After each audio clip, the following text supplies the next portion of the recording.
शिराळ्याचा उल्लेख इसवी सन 900च्या पूर्वीपासून आढळतो. काळाच्या ओघात श्रीयाळ्याचे नामकरण शिराळा असे झाले.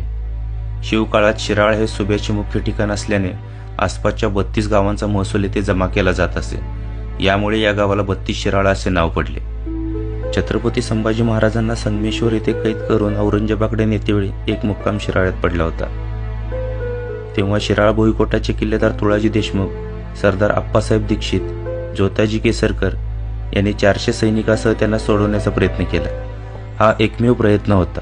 शिराळा गावाबाहेर एका लहानशा उंचवट्यावर असलेला त्रिकोणी आकाराचा हा भुईकोट किल्ला 12 एकरावर पसरलेला आहे. किल्ल्याच्या सभोवतीचा खंदक काही ठिकाणी बुजलेला असून किल्ल्याच्या बाहेरील बाजूने फेरी मारताना किल्ल्याची तटबंदी व आत असलेले बुरुज ठळकपणे दिसून येतात. रचीव दगडांनी मातीत बांधलेली ही तटबंदी अनेक ठिकाणी ढासळलेली आहे. किल्ल्याच्या तटावर मोठ्या प्रमाणावर झाडे वाढलेली असून